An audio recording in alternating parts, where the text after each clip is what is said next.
Hello दोस्तों, आपका बहुत बहुत स्वागत है हमारे इस यूट्यूब चैनल पे। हम लोग एक नई सीरीज़ शुरू करने वाले हैं जिसमें हम लोग प्रीवियस ईयर क्वेश्चंस को, चाहे वो प्रीलिम्स हो चाहे मेंस हो, जो आईएएस में पूछे जाते हैं वो 2022 तक जो पूछे जा चुके हैं उसको हम लोग कवर करेंगे। तो प्रीलिम्स में हम लोग 2011 से लेकर 2022 तक यानी पिछले साल तक, यानी 2023 का जो क्वेश्चन पेपर होगा उसको तो हम लोग आने वाले जब भी ये 2 महीने में होने वाला है तो उसको हम डिस्कस करने वाले हैं।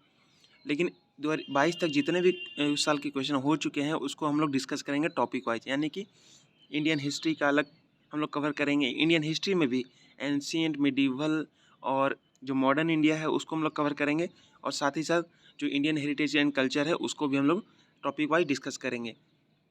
तो चलिए इस वीडियो की शुरुआत करते हैं। तो पहला यहाँ पर आपको 2022 में जो क्वेश्चन देखा गया था जो एंशिएंट इंडिया से बिलोंग करता है वो ये है कि with reference to Indian history consider the following text. तो यहाँ पर इंडियन हिस्ट्री सवाल है एंशिएंट इंडिया से। उसमें ये बोला गया है कि नीचे 4 टेक्स्ट दिए गए हैं नाम, उसको आप कंसीडर कीजिए। कौन से नाम है? पहला है नेति प्रकरण, दूसरा है परिशिष्ट पर्वन, तीसरा है अवदनष्टक और चौथा है त्रिषष्टि लक्षण महापुराण। ठीक है, 4 नाम है आपको दिए गए हैं जो कि एंशिएंट इंडिया से बिलोंग करते हैं। और ये किस चीज़ के नाम है? टेक्स्ट के नाम है, यानी बुक्स के नाम है। यानी एंशिएंट इंडिया में जो भी किताबें ये सब लिखी गई थी उसके बारे में ये सवाल पूछा गया है। अब सवाल देखिए क्या बोला जा रहा है कि which of the above are Jain text. तो यहाँ पर ये बोला जा रहा है कि इनमें से कौन कौन से जो है वो जैन टेक्स्ट हैं। तो इस क्वेश्चन को डिस्कस करके ही हमें ये पता चलता है कि जो बुक्स के नाम हैं, जो बुक्स हम लोग पढ़ते हैं, चाहे एंशिएंट इंडिया की हो चाहे मिडिवल इंडिया में हो, या फिर आपने देखा होगा मॉडर्न इंडिया में भी कितने हमारे लीडर्स ने, रिफॉर्मर्स ने बुक्स लिखे हैं। तो इसके लिए हमें ज़रूरी है कि हमें ये पता होना चाहिए कि वो बुक्स किसने लिखी हैं, वो बुक्स किस संदर्भ में लिखी गई है, यानी किस चीज़ के बारे में बोलती है। और तीसरा, जैसे कि इसमें आपने देखा जैन टेक्स्ट के बारे में पूछा गया है, तो आपको ये याद रखना है कि कौन से धर्म के लिए ये किताब है। जैसे यहाँ पे जैन टेक्स्ट का आया है तो हो सकता है अगले साल जो क्वेश्चन आए वो आपको बौद्ध धर्म के ऊपर पूछ लिया जाए, या फिर जो शिव धर्म का है उसके ऊपर क्वेश्चन पूछ लिया जाए, या फिर विष्णु धर्म का है तो उसके ऊपर आपको ये सवाल पूछ लिया जाए कि ये जो किताब है वो इस सेक्ट से बिलोंग करती है। और सिर्फ जैन टेक्स्ट में ही आपने देखा होगा कि दो उसमें उसके सेक्ट हैं, जैसे कि बौद्ध धर्म में भी 2 सेक्ट हैं, महायान, हीनयान। तो उसके ऊपर भी क्वेश्चन पूछा जा सकता है कि ये जो किताब है वो महायान से बिलोंग करती है या फिर आपको जो हीनयान है उससे बिलोंग करती है। तो इस चीज़ का भी हमें ध्यान रखना है। दूसरा नंबर क्वेश्चन चलते हैं। With reference to Indian history consider the following pairs, और उसके बाद है हिस्टोरिकल पर्सन नोन एज, यानी कि फिर से एंशिएंट इंडिया पे सवाल है जिसमें ये बोला जा रहा है कि नीचे 3 हिस्टोरिकल पर्सन के नाम दिए गए हैं, जिनमें पहला नाम है आर्यदेव, दूसरा है दिगनाग और तीसरा है नाथ मुनि। ठीक है, ये 3 नाम आपको दिख रहे हैं, और इसमें ये बोला जा रहा है कि इसके सामने लिखा हुआ, पहले के सामने आर्यदेव के सामने जैन स्कॉलर, दिगनाग के सामने बुद्धिस्ट स्कॉलर और तीसरे नाथ मुनि के सामने लिखा हुआ है वैष्णव स्कॉलर। तो इसमें ये बोला जा रहा है कि इनमें से जो कौन सा जो पर्सन है वो कौन से स्कॉलर के तौर पे जाना जाता है, यानी कि जैसे आर्यदेव है तो क्या वो जैन स्कॉलर था, दिगनाग है तो क्या वो बुद्धिस्ट स्कॉलर था, या फिर नाथ मुनि है वो क्या वैष्णव स्कॉलर था।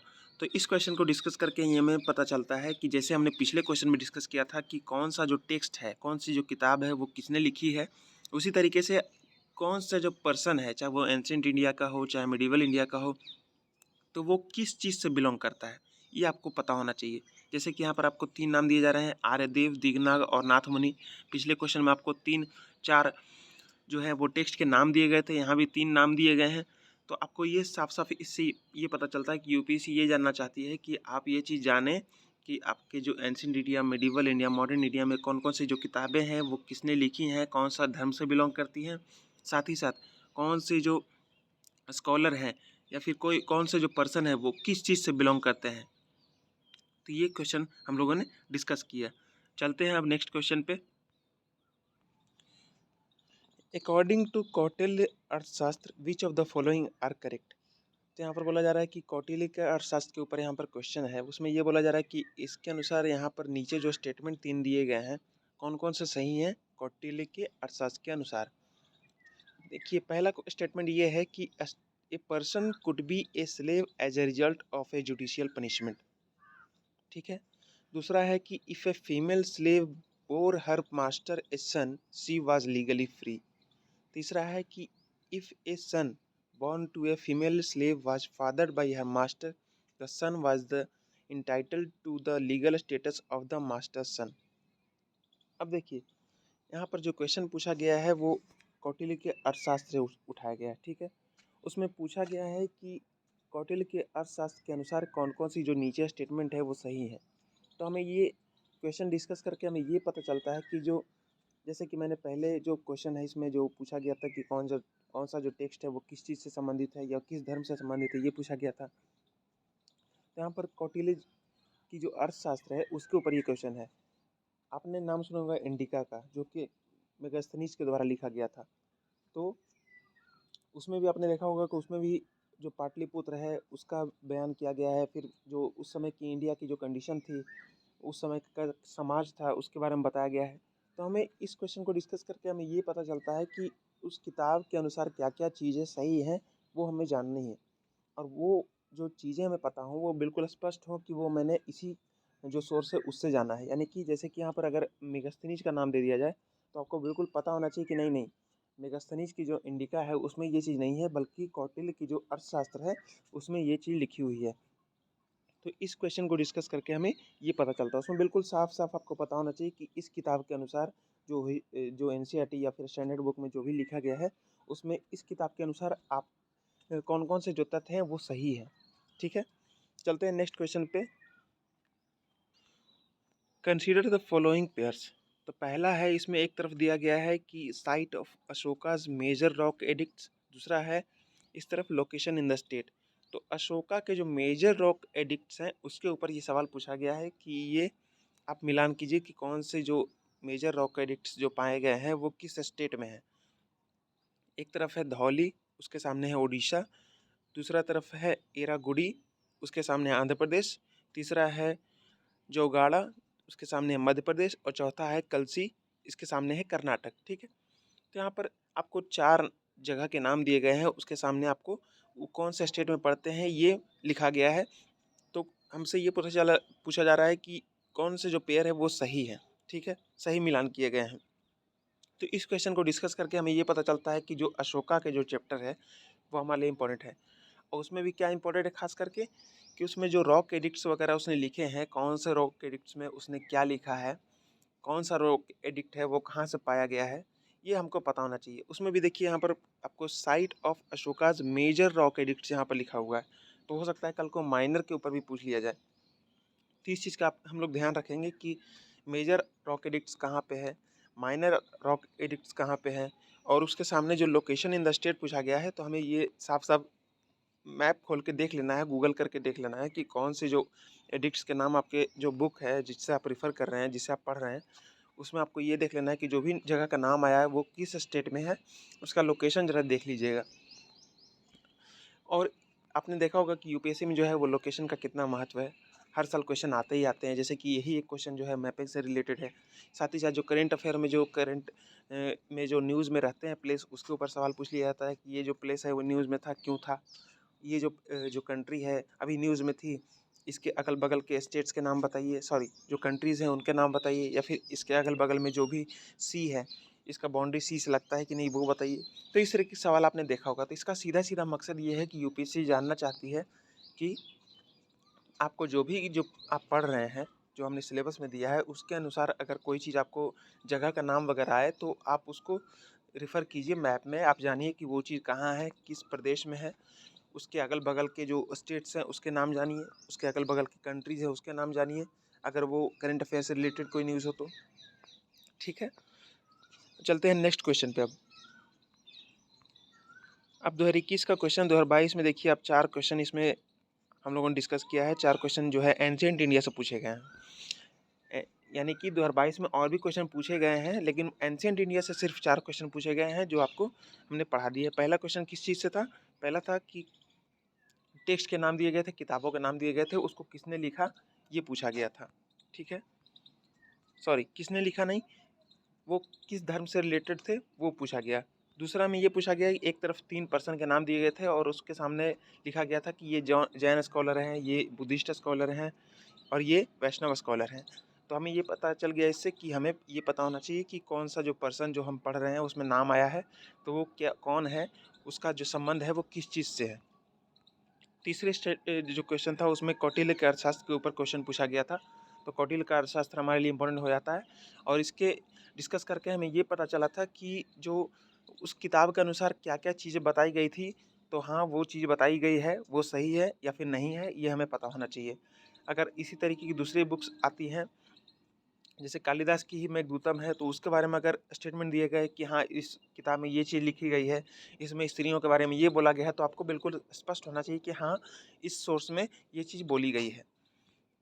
चौथा जो क्वेश्चन हमने डिस्कस किया था उससे ये पता चला था कि अशोका के जो मेजर रॉक एडिक्ट्स है या फिर माइनर रॉक एडिक्ट्स आप मान सकते हैं, यानी रॉक एडिक्ट्स मान सकते हैं कि जो अशोका ने जो बनवाए थे, जगह जगह पे इंस्क्रिप्शंस वगैरह लगाए थे, तो आपको उसका लोकेशन पता होना चाहिए कि वो चीज़ कहाँ पे लोकेटेड है। ठीक है, अब 2021 के क्वेश्चन में हम लोग चलते हैं। तो पहला जो क्वेश्चन है, with reference to the history of ancient India, Bhavabhuti, Hastimalla and Kshemeshvara were famous. तो यहाँ पर आपको एंशिएंट इंडिया से ही सवाल है, चूँकि उसी का हम लोग टॉपिक अभी फॉलो कर रहे हैं। इसमें ये पूछा जा रहा है कि एंशिएंट इंडिया के इतिहास में भवभूति, हस्तिमला और क्षेमेश्वरा जो लोग हैं वो किस चीज़ के लिए फेमस थे। तो पहला ऑप्शन ये है कि जैन मॉन्क्स थे ये, दूसरा है क्या ये प्ले राइट्स थे, तीसरा है टेम्पल आर्किटेक्ट्स थे, या चौथा फिलोसफर्स थे। तो इस क्वेश्चन को डिस्कस करके हमें ये पता चलता है कि अभी अभी हमने 2022 का क्वेश्चन डिस्कस किया था, उसमें क्या था, क्वेश्चन नंबर जो 2 था उसमें क्या पूछा गया था कि ये जो पर्सन्स हैं दिगनाग, आर्यदेव और एक नेमिनाथ थे। देख लेते हैं, एक थे नाथ मुनि, सॉरी, एक आर्यदेव, दिगनाग और नाथ मुनि, ये तीनों जो हैं वो कौन से स्कॉलर हैं, यानी किस चीज़ से बिलोंग करते हैं। उसी तरीके से आपको 2021 में जब क्वेश्चन हम लोग देखते हैं इसी तरीके का, तो यहाँ पर 3 नाम और देखे गए हैं, जैसे कि भवभूति, हस्तिमला और क्षेमेश्वरा। तो इसमें ये पूछा गया है कि ये भी हैं वो किस चीज़ के लिए फेमस थे, क्या वो जैन मॉन्क्स थे, क्या वो प्ले राइट थे, क्या वो टेम्पल आर्किटेक्ट्स थे, या फिर फिलोसफर्स थे। तो टॉपिक वाइज डिस्कस करने से हमें यही पता चलता है, यही हमें अनुभव होता है कि यूपीएससी जो है वो एक खास पैटर्न को फॉलो करती है, और वो हमें पैटर्न को अगर हम लोग अपने पढ़ाई के अप्रोच में अगर लगा दे तो हमारा जो आउटपुट है बिल्कुल बिल्कुल कम आउटपुट में, सॉरी कम इनपुट में ज़्यादा आउटपुट हम निकाल सकेंगे, और जो आउटपुट ज़रूरी होगा उसी तरीके का आउटपुट हम लोग जनरेट कर सकेंगे। तो इस क्वेश्चन को हम लोगों ने डिस्कस किया कि जैसे भूति है, हस्तिमला है, क्षेमेश्वरा है, वो किस चीज़ के लिए फेमस थे। तो अगली बार आपको जैसे मैंने बताया था पिछले वीडियो में, पिछले जो दूसरा नंबर क्वेश्चन हम लोग डिस्कस किया था तब, कि कोई भी पर्सन हो किस चीज़ से बिलोंग करता है वो आपका पता होना चाहिए, कौन सा जो टेक्स्ट है वो किस धर्म से बिलोंग करता है वो आपको पता होना चाहिए। चलिए नेक्स्ट क्वेश्चन पे चलते हैं। दूसरा नंबर क्वेश्चन यहाँ पर आपके सामने है, Which one of the following ancient towns is well known for its elaborate system of water harvesting and management by building a series of dams and channelizing water into connected reservoirs? तो दूसरा जो question है वो ये बोल रहा है कि जो नीचे 4 आपको एंशियंट टाउन्स के नाम दिए गए हैं, तो उसमें ये बोला जा रहा है कि इनमें से कौन सा जो एंशियंट टाउन था वहाँ पर elaborate system of water harvesting और मैनेजमेंट था, यानी कि वहाँ पर जो वाटर के द्वारा वाटर हार्वेस्टिंग की जाती है, यानी जो खेत वगैरह में पानी पहुँचाई जाती है, उसकी जो बहुत ही अच्छी व्यवस्था वहाँ पर उस टाउन में की गई थी। और वहाँ पर बहुत सारे डैम पाए गए हैं, और उसके साथ साथ बहुत बड़े बड़े रिजर्वायर पाए गए हैं जिसके ज़रिए ये काम होता था। तो इस क्वेश्चन को डिस्कस करके हमें ये पता चलता है कि एंशिएंट टाउन के बारे में हम जैसे कोई भी पढ़ें, जैसे कि पाटलिपुत्र हो गया, या फिर आपने कौशाम्बी का नाम सुना होगा, श्रावस्ती का नाम सुना होगा, ये सब एंशिएंट जो टाउन है वो उनका नाम है। बनारस हो गया, और इसी तरीके का और भी जो टाउन्स हैं जो साउथ इंडिया के टाउन्स हैं, यानी कि एंशिएंट इंडिया से रिलेटेड कोई भी टाउन आपको देखने को मिलता है। जैसे कि यहाँ पर आपको ऑप्शन ही देख लीजिए आप पहले, यहाँ पर धौलावीरा है, कालीबंगन है, राखी गढ़ी है और रोपड़ है।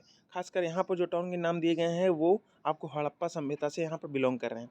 तो हड़प्पा सभ्यता आप जानते हैं कि हमारे लिए कितना ज़्यादा इंपॉर्टेंट है। कोई भी एग्जाम हो, एसएससी हो, रेलवे हो, यहाँ तक यूपीएससी तक में इस जो हड़प्पा सभ्यता का जो कंट्रीब्यूशन है बहुत ज़्यादा, बहुत ही ज़्यादा है। साथ ही साथ आप जानते हैं कि बौद्ध और जैन हैं, वो भी हमारा इम्पोर्टेंट एग्जाम के लिए कितने ज़्यादा इम्पोर्टेंट है।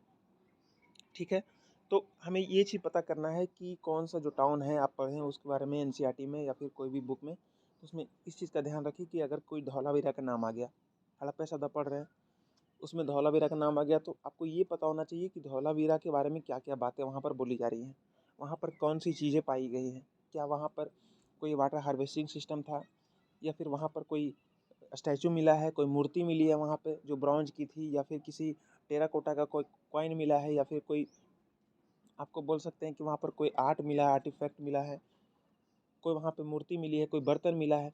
तो वो सारी चीज़ें आपको बिल्कुल पता होनी चाहिए कि वो चीज़ जो है वो धौलावीरा के बारे में हमने जब पढ़ा था तो वहाँ पर ये चीज़ें वहाँ पर हम लोगों ने वहाँ पर लिखा हुआ था, वो हमने पढ़ा था।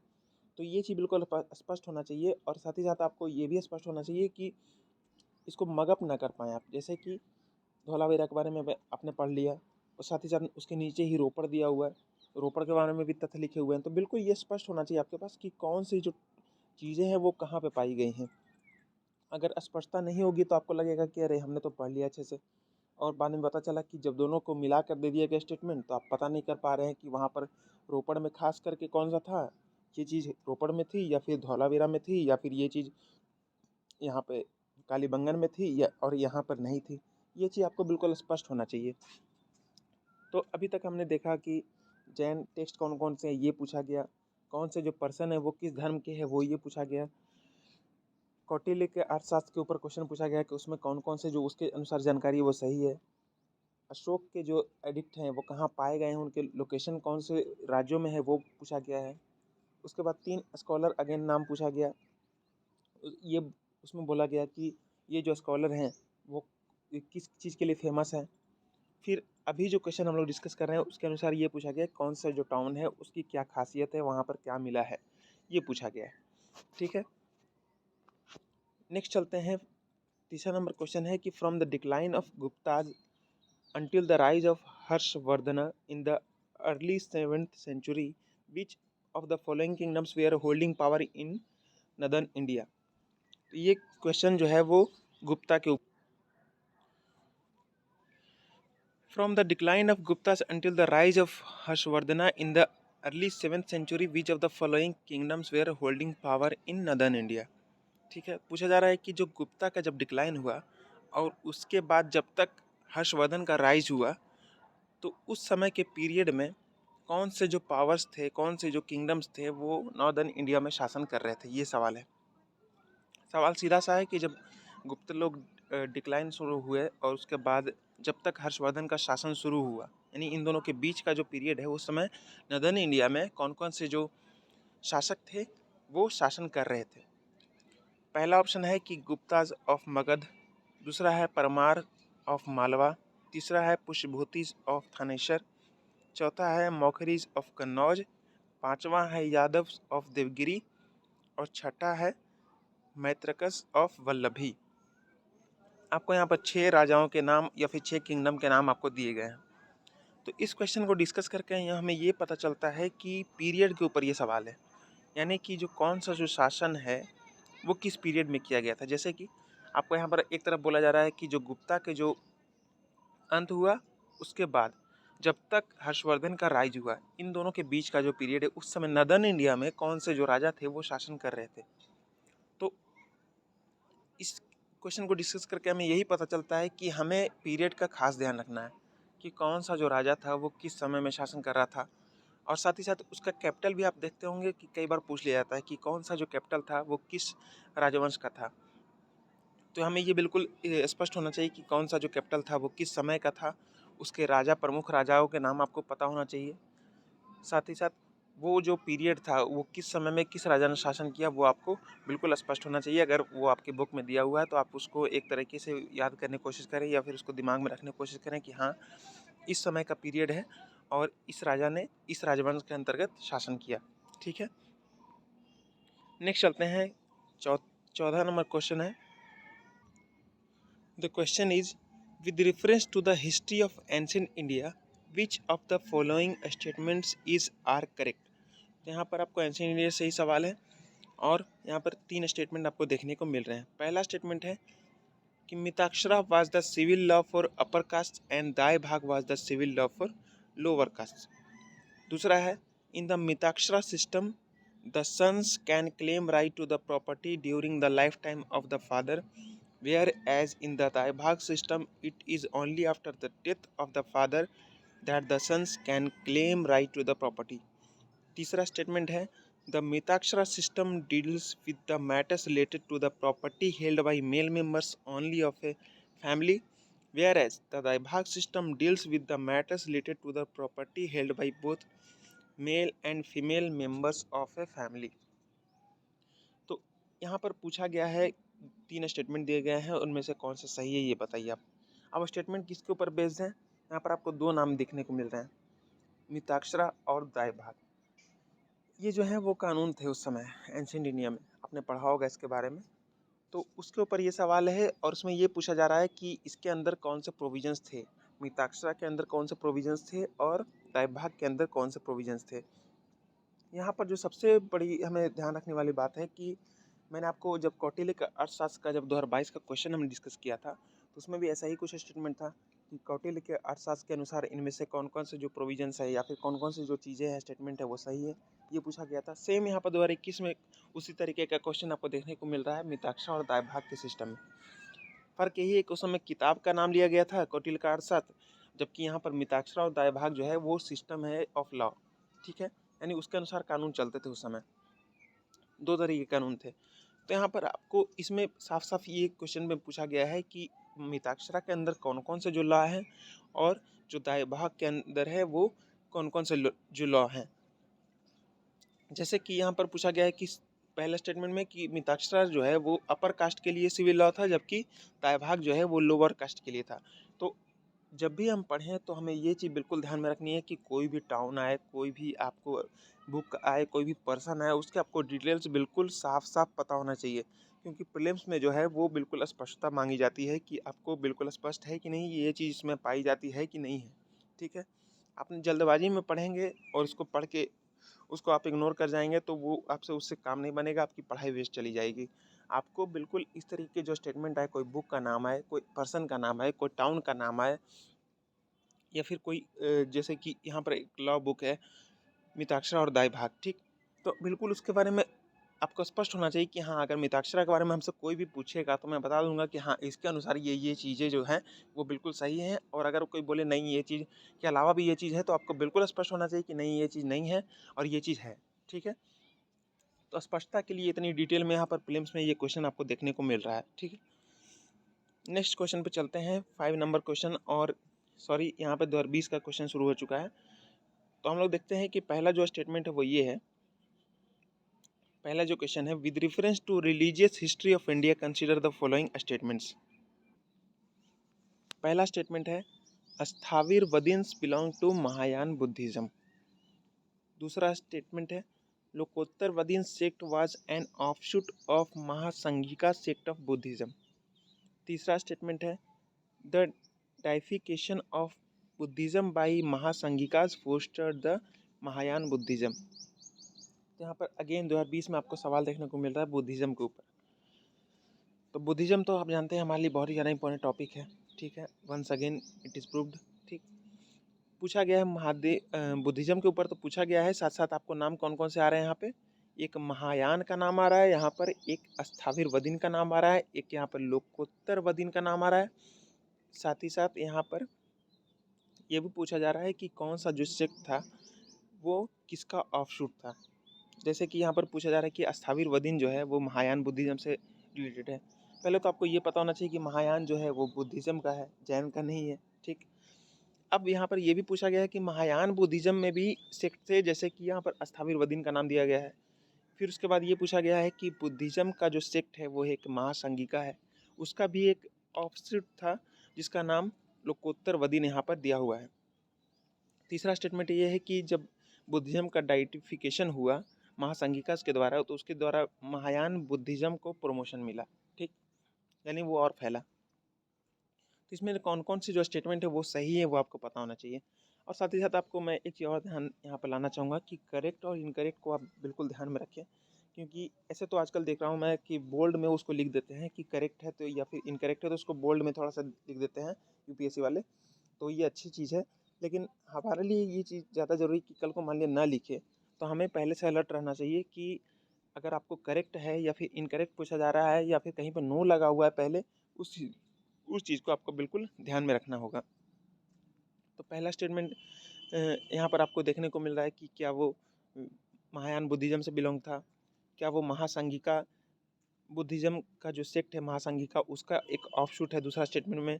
तीसरे स्टेटमेंट में बुद्धिज़्म के जो डाइटिफिकेशन है महासंघिका के द्वारा, क्या उसके द्वारा महायान बुद्धिज़्म को प्रमोशन मिला, ये स्टेटमेंट है। तो ये चीज़ आपको बिल्कुल ध्यान में रखिए और जब भी आप बुद्धिज़्म के बारे में पढ़ें तो उसके सेक्ट के बारे में पढ़ें ही पढ़ें, उसके सेक्टों के भी जो ऑफशूट हैं उसके बारे में पढ़ें और उन सेक्टों का या फिर उन ऑफशूट्स का क्या प्रभाव रहा, उनके द्वारा बुद्धिज़्म को क्या मतलब उसके द्वारा प्रमोशन मिला या फिर डिमोशन मिला या फिर बुद्धिज़्म में क्या चेंजेस आए, वो आपको साफ साफ स्पष्ट होना चाहिए। ठीक है, नेक्स्ट चलते हैं अगले क्वेश्चन पे। With reference to the history of India, the terms kulyavapa and dronavapa denote. तो यहाँ पर पूछा गया है कि दो टर्म है कुल्यवाप और द्रोणवाप, तो वो किस चीज़ को डिनोट करते हैं। तो चार यहाँ पर ऑप्शन दिए गए हैं। पहला है मेजरमेंट ऑफ लैंड, दूसरा है coins of different monetary value, तीसरा है क्लासिफिकेशन ऑफ अर्बन लैंड और चौथा है रिलीजियस रिचुअल्स। तो यहाँ पर दो आपको टर्म देखने को मिल रहे हैं, उसमें ये पूछा गया है कि जो कुल्यवाप है और द्रोणवाप, ये आपको टर्म देखने को मिल रहा है, वो उसका मतलब क्या मतलब है, इन दोनों टर्म का यूज किस संदर्भ में किया गया है, उनका मतलब क्या है। चार स्टेटमेंट हैं कि भूमि के मापन के लिए किया जाता था या फिर कॉइन्स थे ये जो कि डिफरेंट मॉनेटरी वैल्यू रखते थे, तीसरा है कि अर्बन लैंड जो था उसका क्लासिफिकेशन में इसका उपयोग होता था, या फिर चौथा जो स्टेटमेंट है वो ये है ये रिलीजियस रिचुअल्स के नाम हैं। तो ये दोनों टर्म आखिर हैं क्या, उसके ऊपर सवाल है। तो मैंने जैसे आपको स्टेटमेंट आपको पहले भी हम लोगों ने डिस्कस किया 2022 के क्वेश्चन में भी 2021 के क्वेश्चन में भी, कि वहाँ पर स्टेटमेंट थे कि ये जो टेक्स्ट हैं वो कौन से धर्म से रिलेटेड हैं। तो उसी तरीके से आप इसको भी मान सकते हैं कि ये जो दोनों टर्म है वो किस चीज़ से संबंधित है। ठीक है, इसके बाद आपने क्वेश्चन ये भी देखा था कि ये जो पर्सन है वो किस लिए फेमस थे या फिर कौन से स्कॉलर थे, जैन स्कॉलर थे या फिर कोई फिलोसफर थे, इसके ऊपर क्वेश्चन था। सेम इससे भी उसको मैच कर सकते हैं।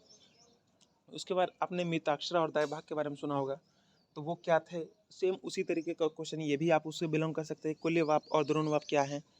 तो इस तरीके के क्वेश्चन डिस्कस करके आपको ये क्या पता चलता है, ये पता चलता है कि हमें बिल्कुल ये चीज़ अगर कोई स्पष्ट तरीके का कोई अलग तरीके का अगर कोई टर्म आ रहा है, कोई टर्मिनोलॉजी आ रही है, तो हमें ये बिल्कुल पता होना चाहिए कि वो आखिर किस चीज़ से बिलोंग करती है। जैसे कि कोई नाम आ गया पर्सन का, तो वो नाम क्यों आया है। कोई नाम अगर आप किसी व्यक्ति से मिलते हैं तो आपको तो पता होता है ना कि वो आखिर व्यक्ति किस लिए मिल रहा है हमसे, या फिर उसके लिए आप जानने की कोशिश करते हैं कि आखिर इस व्यक्ति की स्पेशलिटी क्या है या फिर ये किस चीज़ के लिए काम करता है, इसका काम धंधा क्या है, ये आपको पता होना चाहिए।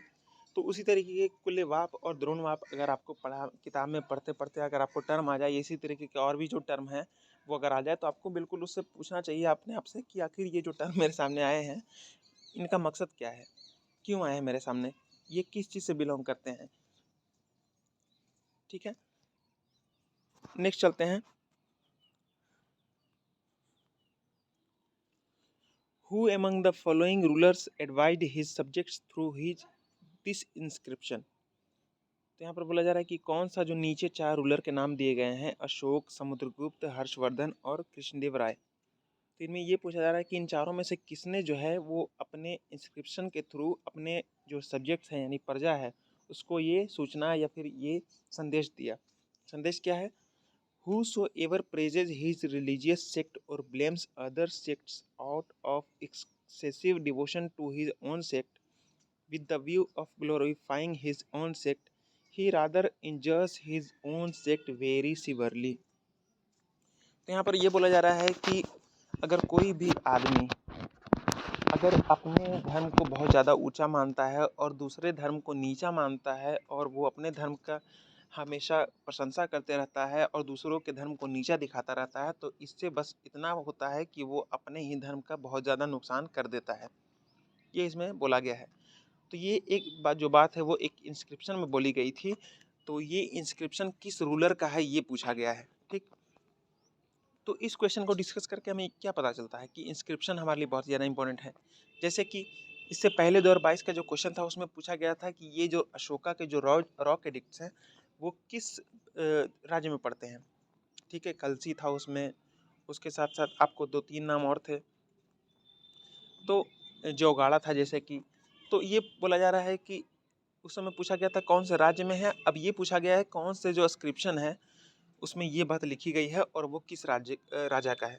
तो हमें ये बिल्कुल स्पष्ट होना चाहिए कि पहले तो हमें ये पता होना चाहिए कि उस राजा ने लिखवाया भी है या नहीं लिखवाया है। जैसे कि कृष्णदेवराय के बारे में हम जानते हैं कि उन्होंने अपनी किताबें कुछ लिखी थी, शायद उनके इंस्क्रिप्शंस के बारे में मैं बहुत श्योर नहीं हूँ, लेकिन ये पक्का पता है कि अशोका ने अपने इंस्क्रिप्शंस और रॉक एडिट्स लगवाए थे। ठीक, इलाहाबाद का जो प्रशस्ति पत्र है, वो प्रशस्ति लेख है, वो आपको समुद्रगुप्त से बिलोंग करता है, ये भी मुझे पता है। हर्षवर्धन के बारे में बहुत ज़्यादा श्योर नहीं हूँ अभी, तो ये चीज़ मुझे पता है। तो हमें ये सिर्फ इतना नहीं पता होना चाहिए कि अशोक ने ये चीज़ लिखवाया, आपको ये भी पता होना चाहिए कि उसमें क्या लिखवाया। ठीक, जैसे कि आपने जाना होगा कि 13 रॉक एडिक्ट्स हैं अशोक के, तो आपको ये भी इसके ऊपर भी क्वेश्चन पूछे गए हैं कि कौन सा जो बात है वो किस रॉक एडिक्ट में लिखा हुआ है। यानी 1 में क्या लिखा हुआ है, 2 में क्या लिखा हुआ है, 3 में क्या लिखा हुआ है।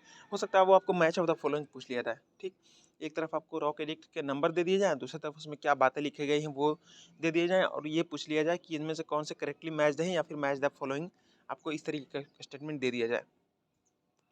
तो हमें बिल्कुल स्पष्ट होना चाहिए कि जो किस राजा ने क्या चीज़ लिखवाया अपने इंस्क्रिप्शन में और कहाँ पे लिखवाया है, वो कौन से राज्य में पड़ता है, वो हमारे लिए बहुत ही ज़्यादा इम्पोर्टेंट हो जाता है। नेक्स्ट चलते हैं। With reference to the period of Gupta dynasty in ancient India, the towns Ghantasala, Kadura and Chaul were well known as। तो यहाँ पर गुप्ता डायनेस्टी का जो पीरियड है उससे ये सवाल है कि वहाँ पर 3 टाउन्स के नाम दिए गए हैं, जिसमें एक है घंटाशाला, कदुरा और चौल। तो इसमें ये बोला जा रहा है कि ये किस चीज़ के लिए ये शहर जो है वो फेमस थे। तो 4 ऑप्शन है यहाँ पर।